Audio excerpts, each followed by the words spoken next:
Assalamu alaikum wa rahmatullahi wa barakatuhu. Dear students, in this lecture we are going to discuss fourth chapter in your English textbook.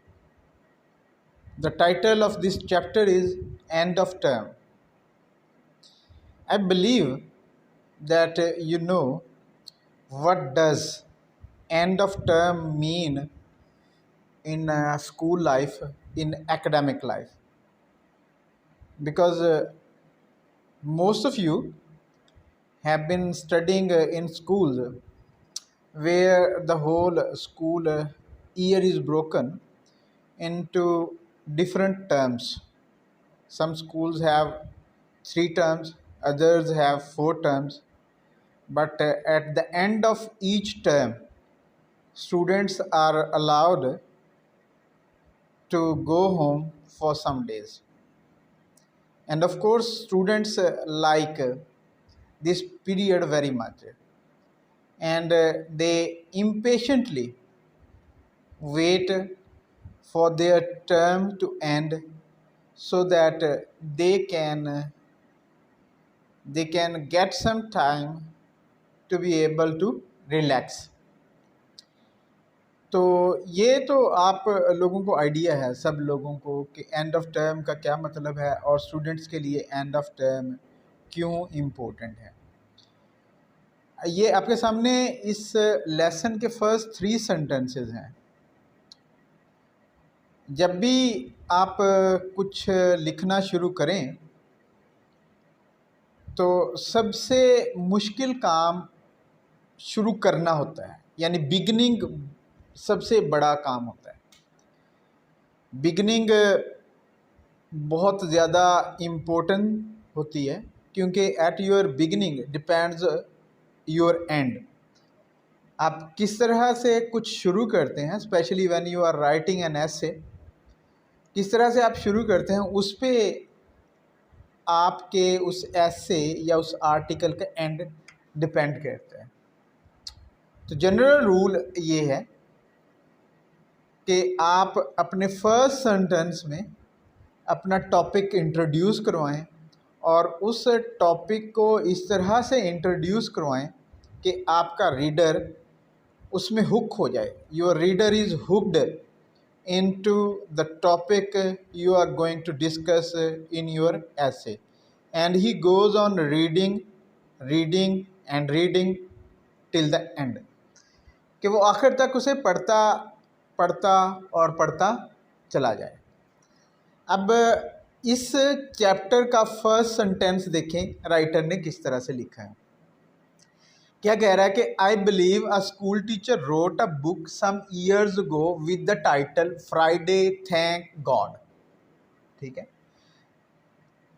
क्या यहाँ पे writer ने अपना topic introduce करवा दिया कि he is going to talk about the school life, about the attitude of teachers when Friday reaches, and if the teachers have this attitude that they are thankful to God for the Friday, तो students भी इसी किस्म के attitude के मालिक होंगे। बाकी अब अगर इस फर्स्ट सेंटेंस को देखते हैं तो किस किस्म का सेंटेंस है ये? सिंपल है, कंपाउंड है, कम्प्लेक्स है? आपने कमेंट्स में इस बात को मेंशन करना है, क्योंकि मैं पिछले काफ़ी लेक्चर से आपको बताता चला आ रहा हूँ कि सेंटेंसेस की 3 काइंड्स हैं, सिंपल, कंपाउंड, कम्प्लेक्स। और अगर आपको पता चल जाए कि ये सिंपल, कंपाउंड या कम्प्लेक्स है तो आपने इसमें डिपेंडेंट और इंडिपेंडेंट क्लॉजेस को अलग करना है। और अगर आपको लगे कि ये कम्प्लेक्स सेंटेंस, ऑफ कोर्स आपने देखना है कि प्रिंसिपल क्लॉज कहाँ पे है और सबऑर्डिनेट क्लॉज कहाँ पे है। ठीक है, इन चीज़ों को आपने कमेंट्स में मेंशन करना है।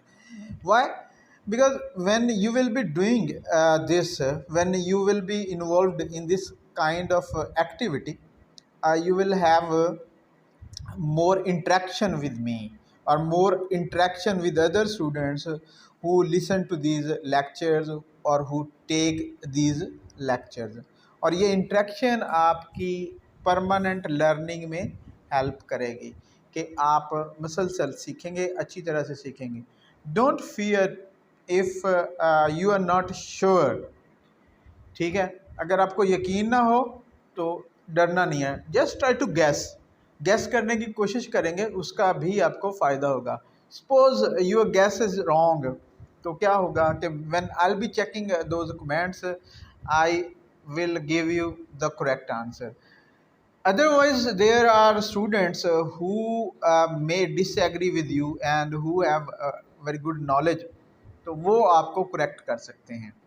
इससे डरना नहीं है, किसी चीज़ से कमेंट करने की कोशिश करें। Interaction, your interaction with language is very much important, ठीक है। एंड देन वही बात कि आपने नाउन फ्रेजेस या डिफरेंट टाइप ऑफ फ्रेजेस के बारे में बहुत ख्याल रखना है। जैसे आ स्कूल टीचर, ये एक नाउन फ्रेज है। अच्छा, अगर आप इस नाउन फ्रेज को देखते हैं, स्कूल यहाँ पे एज एन एडजेक्टिव इस्तेमाल हुआ है क्योंकि ये टीचर को डिस्क्राइब कर रहे हैं। ये इस चीज़ का भी आपने ख्याल रखना है कि आप बहुत से नाउन्स को एज एन एडजेक्टिव यूज़ करते हैं when you are involve in sort of communication, in a kind of communication. जब आप कम्युनिकेशन में इन्वॉल्व होते हैं तो आप यूज़ करते हैं इसको। नेक्स्ट सेंटेंस देखें, फर्स्ट में उसने इंटरेस्ट क्रिएट किया, एंड नेक्स्ट सेंटेंस देखें क्या, that phrase expresses perfectly my attitude to the arrival of the weekend during the time when I was a school boy।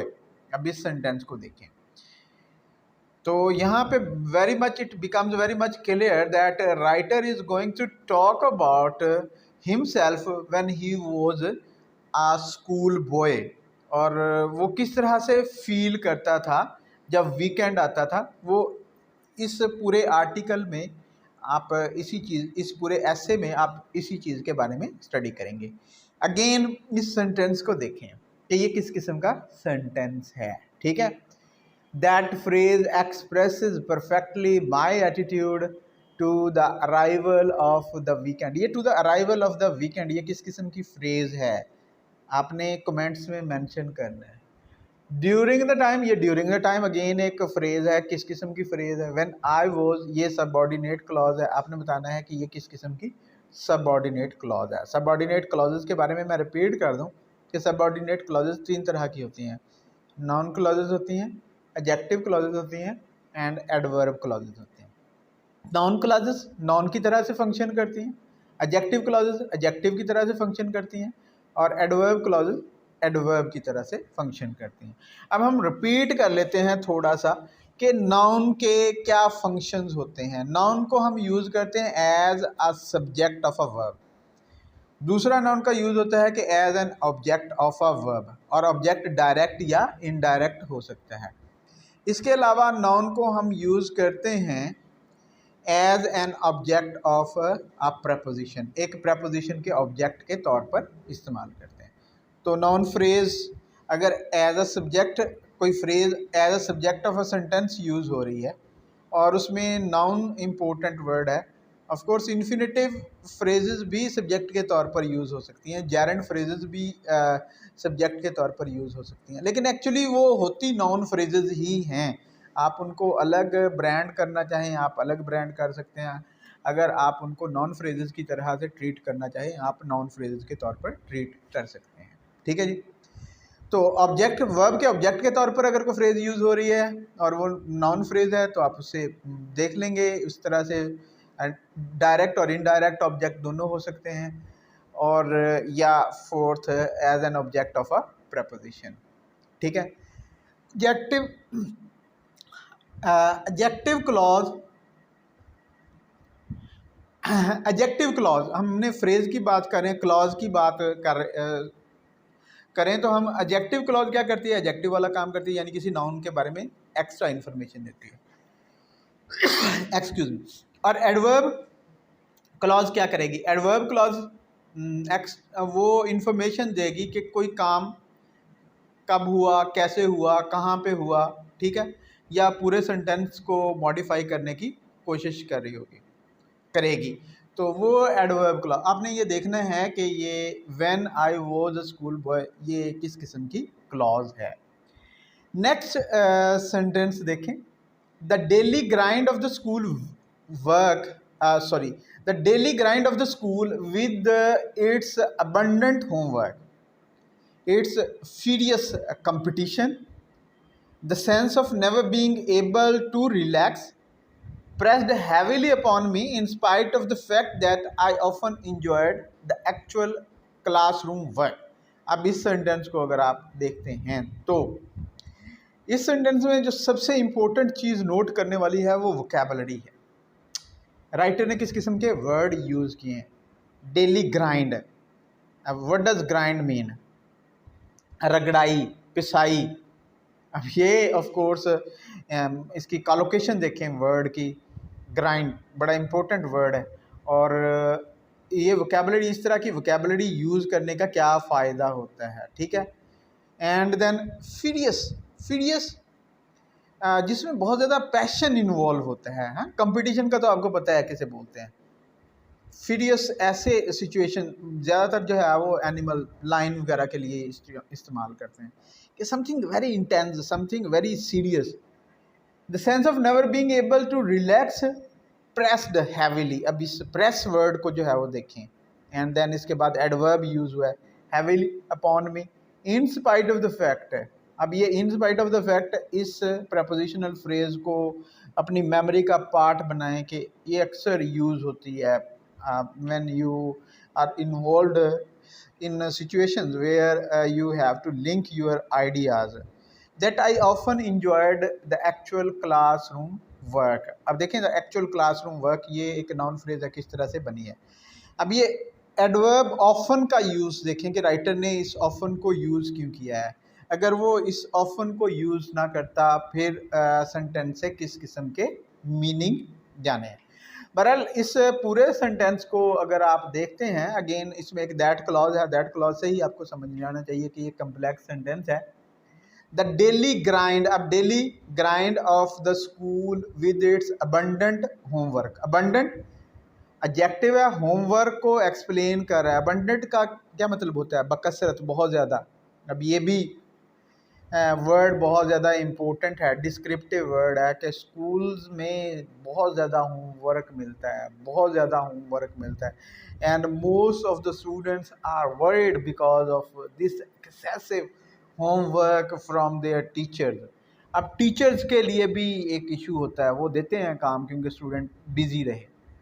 फीरियस competition, again word को note करें कि ये hard competition word writer use कर सकता था, लेकिन उसने फ्यूरियस यूज किया because he wants us to see, not he does not want us to tell, he is looking forward to show us the things. वो चाह रहा है कि हम इन चीज़ों को देखें, हम इनको जस्ट ये ना हो कि हम वो ना बता रहा हो, हमें कहानी टेलिंग का स्टाइल इस तरह से होना चाहिए कि we are watching all these things with your own eyes.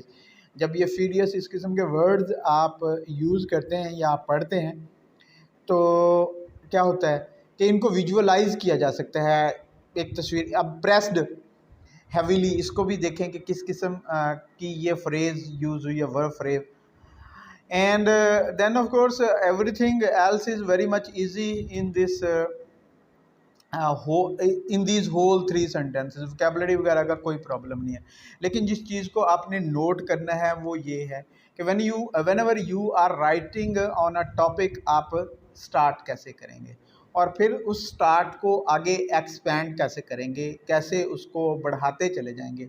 आपको बहुत ज़्यादा इंट्रोडक्शन में टाइम ज़ाया नहीं करना चाहिए। आपको इन द वेरी बिगनिंग आपको अपने जो टॉपिक है, अपना जो मौजू है उसके अंदर जंप करना चाहिए और you should start telling what you want to tell और you should start showing what you want to show.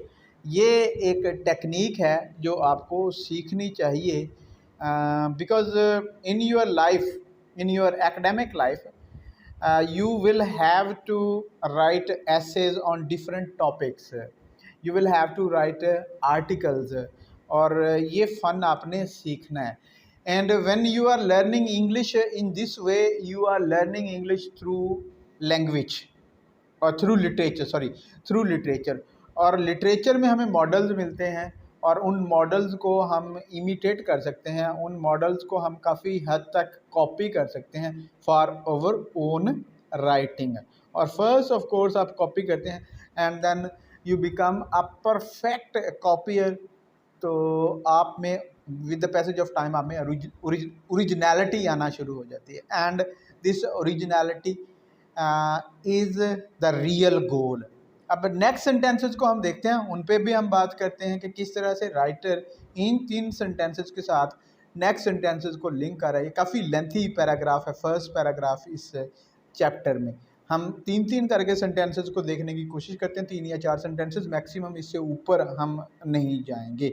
ये नेक्स्ट सेंटेंसेस देखें जनाब, इन दोनों सेंटेंसेस को देखें और इन सेंटेंसेस को पढ़ें और इनमें प्रेजेंट आइडियाज़ को पिछले आइडियाज़ के साथ लिंक करें और देखें कि राइटर किस तरह से अपने इंट्रोडक्शन में आगे बढ़ता चला जा रहा है। अब राइटर ने इस सेंटेंस को, नेक्स्ट सेंटेंस को एक पार्टिसिपियल फ्रेज से शुरू किया है, उसने डायरेक्ट सब्जेक्ट से शुरू नहीं किया। ठीक है, क्यों?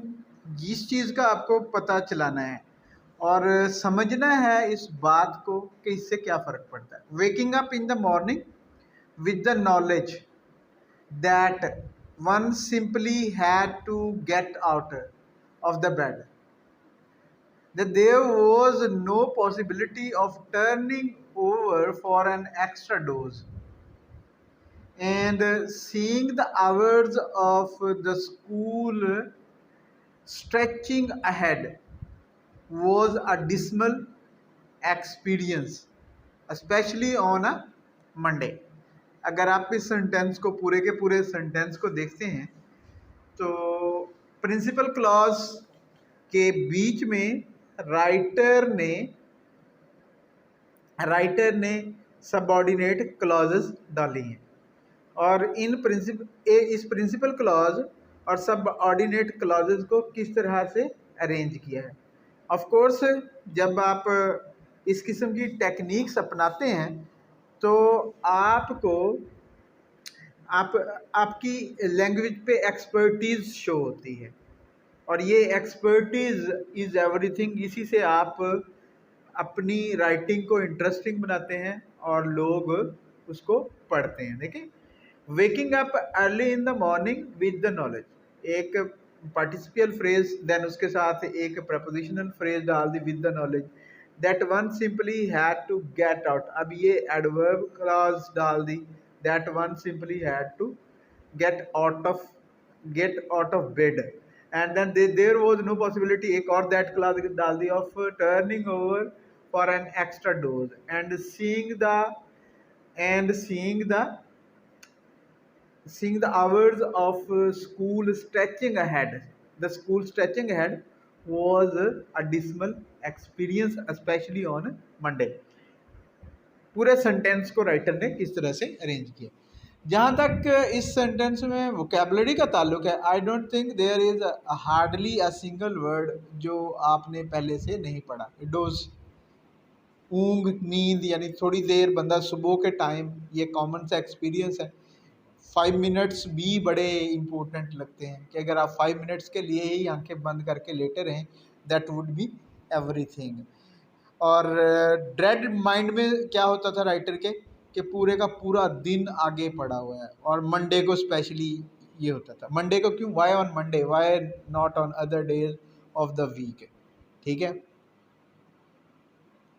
अच्छा, आगे वो नेक्स्ट बता रहा है कि अपने एक्सपीरियंस को, we had a maid once, कि एक मरतबा, मेड किसे कहते हैं? नुकरानी, घर में कोई काम करने वाली थी। हु वुड, ये रिलेटिव क्लॉज देखें, who would climb each morning. अब ये प्रपोजिशनल फ्रेज को देखें, with grim steps, grim steps के साथ ग्रीम का एडजेक्टिव यूज़ करना। Grim mean something very much serious. Up to the attic, attic ऊपर वाले घर के ऊपर वाले हिस्से को बोलते हैं। Where Lionel and I slept in one bedroom and my sister Sylvia in another.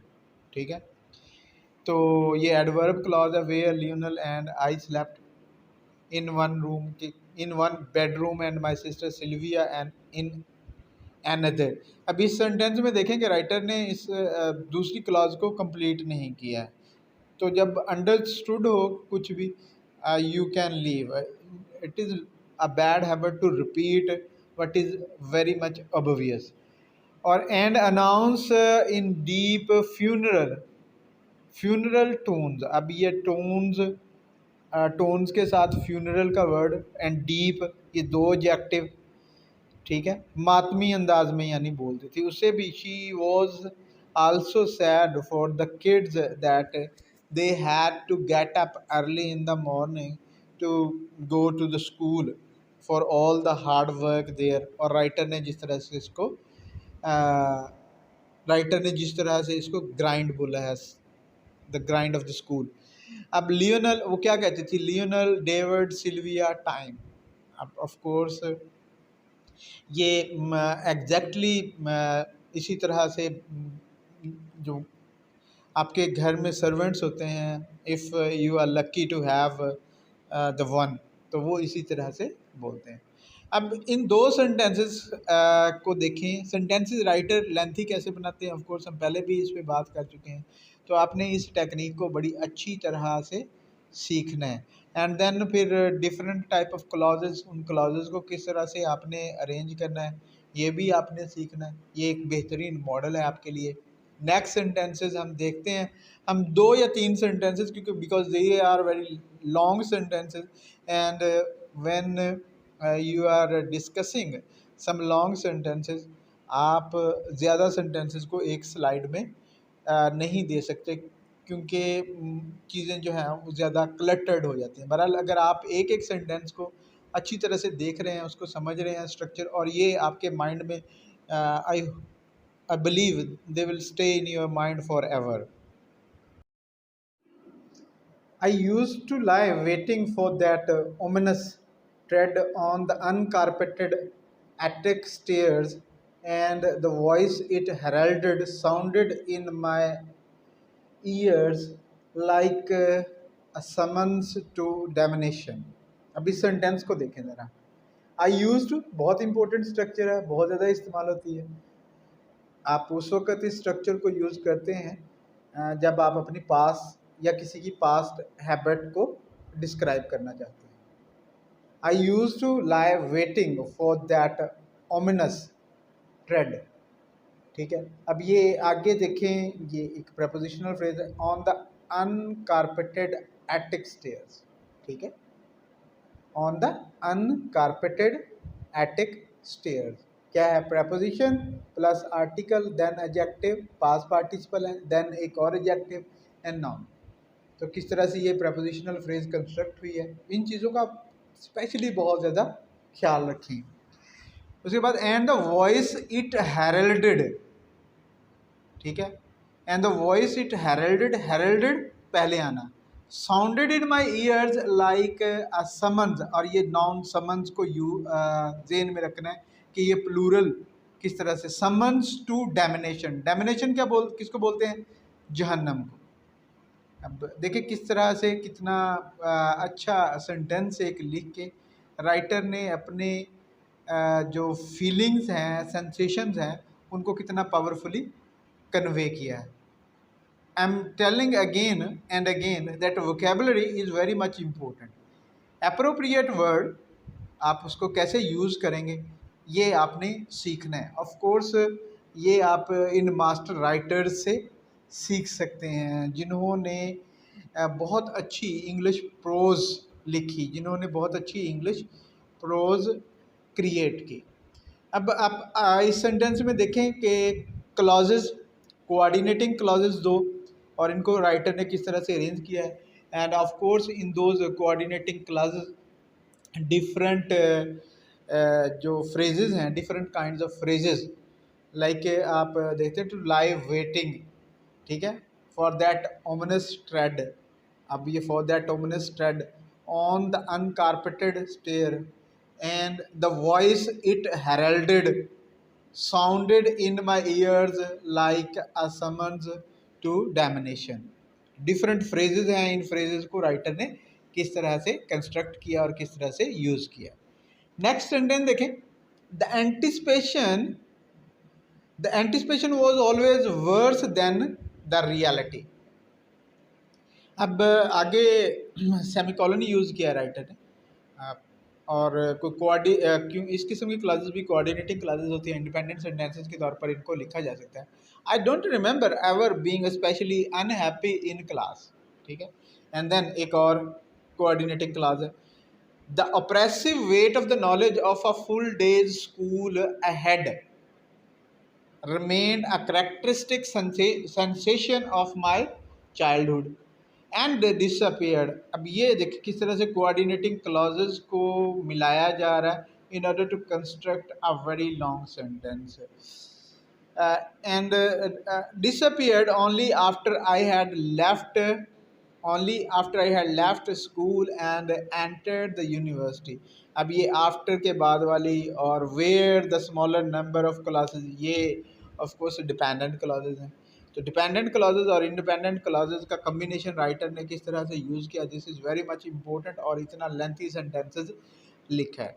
आप अगर इनको गौर से देखेंगे और मुख्तलिफ इस किस्म के सेंटेंसेस को देखते रहेंगे तो एक स्टेज ऐसी आएगी कि आपके लिए इस किस्म के सेंटेंसेस लिखना कोई बहुत बड़ा प्रॉब्लम नहीं रह जाएगा। And the freedom of the students to come and go meant a completely new kind of academic world। अब इस पूरे सेंटेंस में देखें कि coordinating clauses, subordinating clauses, and as far as vocabulary is concern, तो वोकेबलरी में कोई इतने ज़्यादा डिफ़िकल्ट वर्ड्स नहीं हैं, लेकिन राइटर ने क्या किया है, different kind of phrases, specially non phrases, काफ़ी लेंथी नॉन फ्रेजेस कंस्ट्रक्ट किए हैं। जैसे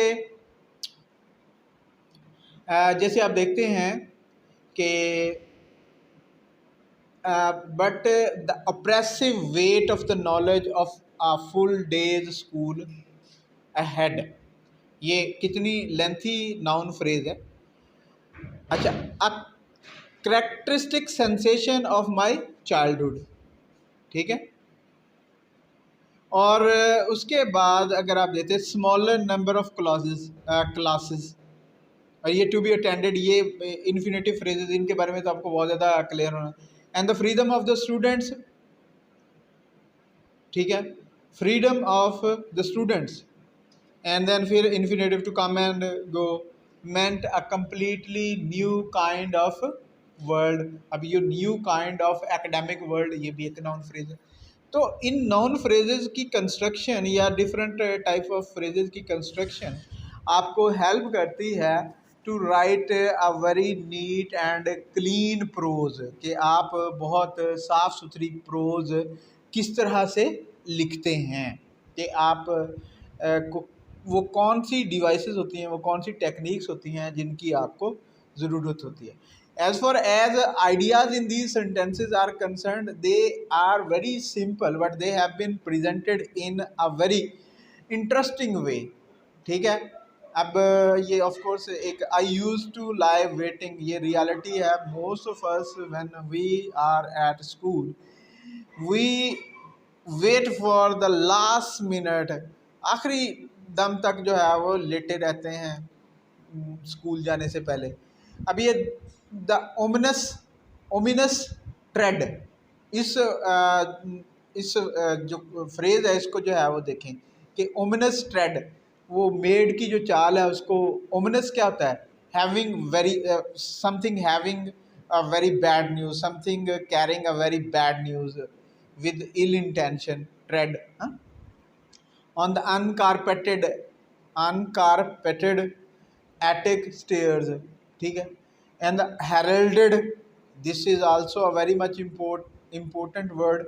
ज़्यादातर ये वर्ड इस किस्म की सिचुएशन में यूज़ नहीं होता, लेकिन राइटर ऑफ कोर्स ये इमेजिनेशन है, and your imagination helps you to decide, या आप बहुत ज़्यादा स्टडी करते हैं वहाँ से आप different phrases of course pick करते रहते हैं।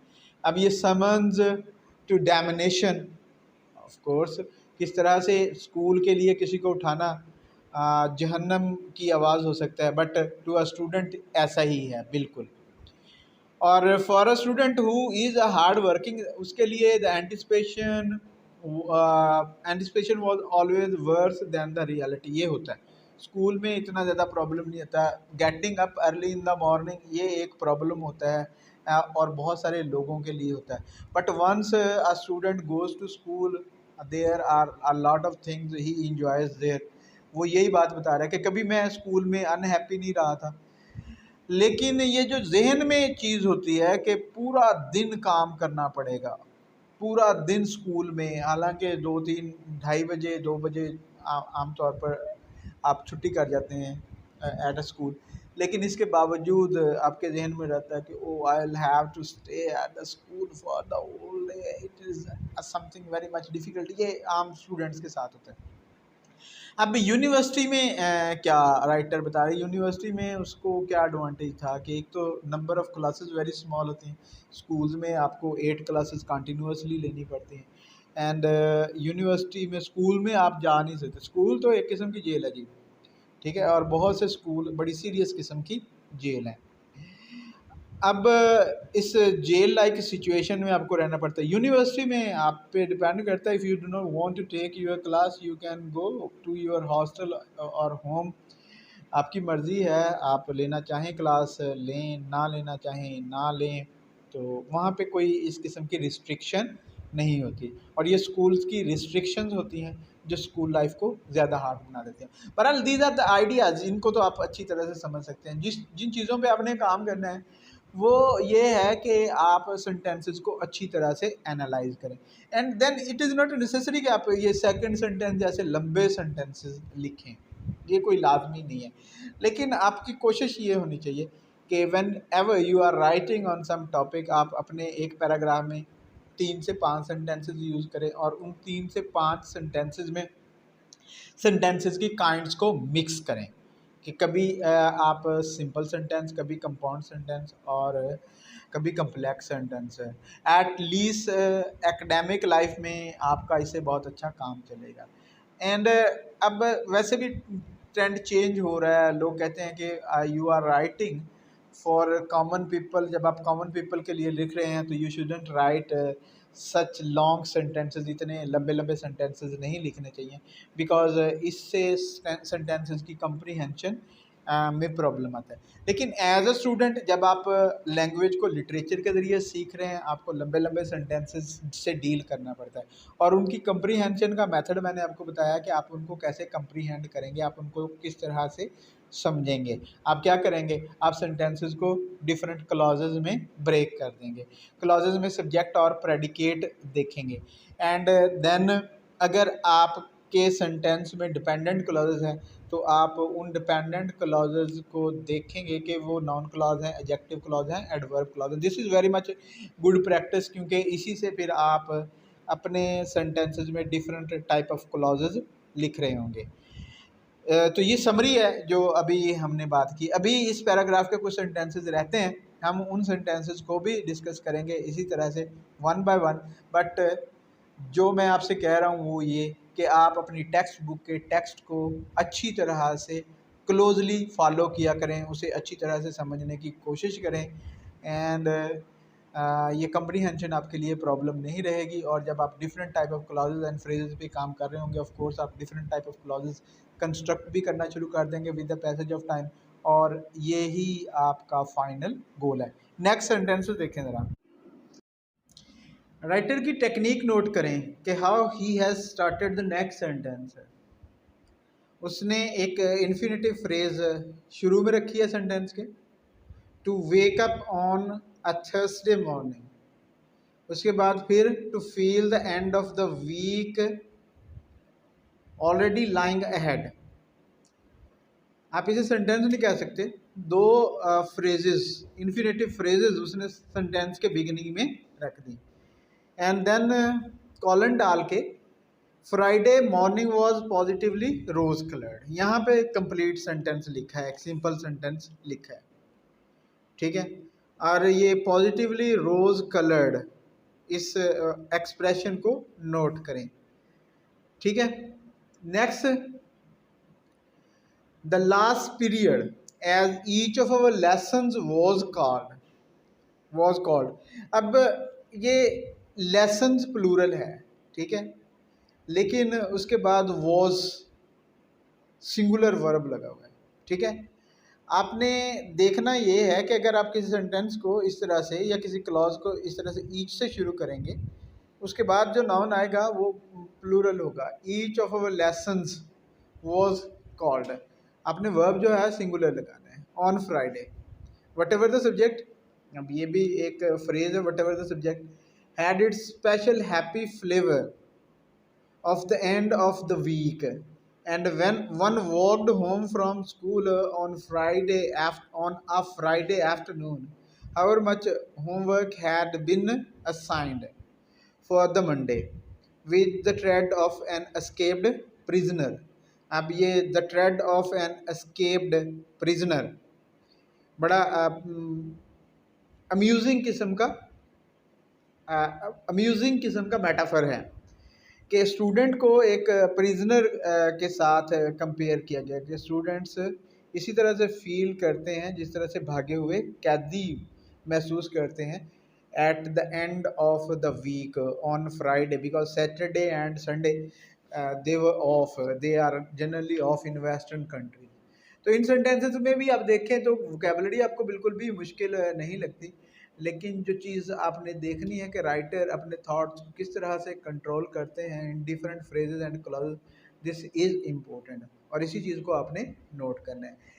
अगले सेंटेंसेस देखते हैं और वहाँ पे हम आज के इस लेक्चर को रैप अप करेंगे। आप देख सकते हैं काफ़ी बड़ा पैराग्राफ था ये, हमने इस एक फर्स्ट पैराग्राफ को ही डिस्कस किया है। इन अवर नेक्स्ट लेसन हम अगले पैराग्राफ से बात कर रहे होंगे, लेकिन जिस चीज़ को आपने समझना है वो राइटर्स की टेक्निक है कि राइटर्स किस तरह से वेरिएशन लेके आते हैं अपने सेंटेंसेस में। अब sentences, of course there are three kinds of sentences, there are three types of sentences on the basis of structure, simple sentence, compound sentence and complex sentence. Writer क्या करते हैं, अब इन सेंटेंसेस को लिखते हैं, इनको आपस में मिक्स करते चले जाते हैं, लेकिन जब वो मिक्स भी कर रहे होते हैं वो एक मोनाटनी से बचने के लिए, बोर्डम से बचने के लिए different type of variations use करते हैं। आपने इन वेरिएशंस को अच्छी तरह से नोट करना है एंड ऑफ कोर्स अपनी राइटिंग में भी इन वेरिएशंस को यूज़ करना है ताकि आपकी राइटिंग हैवी ना लगे। It should give the flavour of something light, something fluent, हाँ, समथिंग रैपिड। अब इन दो सेंटेंसेस को भी अगर आप पढ़ते हैं तो आपको लगता है कि writer is talking about many thing in a very short space of words. बहुत कम अल्फाज हैं लेकिन उसने काफ़ी अच्छी तरह से अपने आइडियाज़ को कम्युनिकेट किया है। और ये प्रिजनर, एस्केप्ड प्रिजनर का मेटाफर, दैट इज़ वंडरफुल। आप भी इस किस्म के यूनिक से आइडियाज़ सोचें एंड मेटाफर का यूज़ अपनी लैंग्वेज में बहुत ज़्यादा करें। मेटाफर, सिमिली या और भी जो पॉपुलर फिगर्स ऑफ स्पीच हैं आप उन्हें कंफर्टेबली यूज़ करना सीखें। अगले सेंटेंसेस देखते हैं और उन पर बात करेंगे। फर्स्ट पैराग्राफ का कंक्लूडिंग सेंटेंस देखें।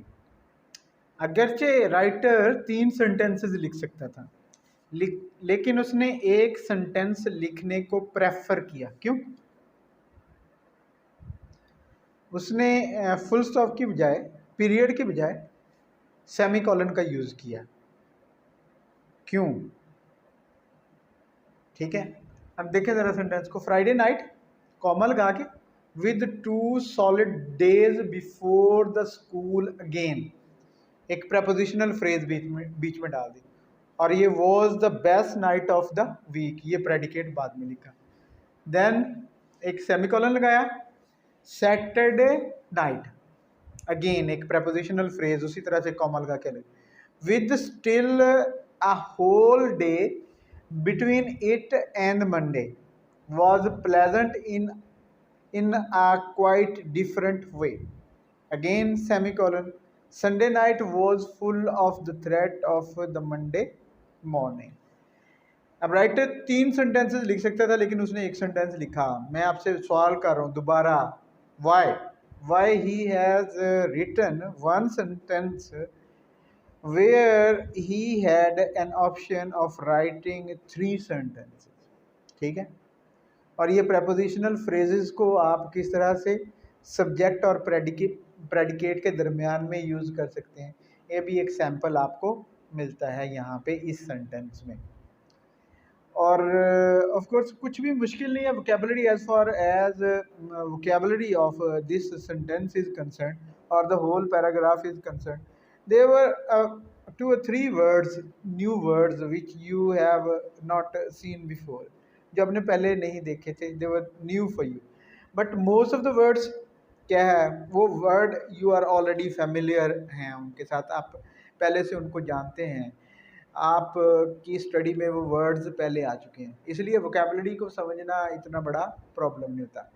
बहरहाल आपने इस पूरे के पूरे पैराग्राफ को देखा, पूरा पैराग्राफ काफ़ी लेंथी है, काफ़ी ज़्यादा सेंटेंसेस हैं। एज अ स्टूडेंट आपसे इतना लेंथी सेंटेंस, इतना लेंथी पैराग्राफ लिखने की डिमांड नहीं की जा सकती, आपसे ये एक्सपेक्टेशन नहीं की जा सकती।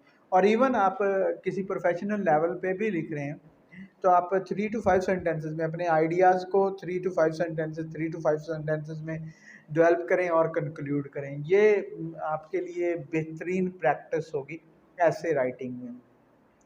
और अगर आप इससे लेंथी पैराग्राफ लिखने की कोशिश करेंगे, of course you can go up to 8 sentences, लेकिन अप टू 8 सेंटेंसेस आपको नहीं जाना चाहिए, क्योंकि जब कोई पैराग्राफ अप टू 8 सेंटेंसेस चला जाता है तो रीडर आपका फील करना शुरू कर देता है, उसे बोर्डम महसूस होने लगती है, उकताहट महसूस होती है।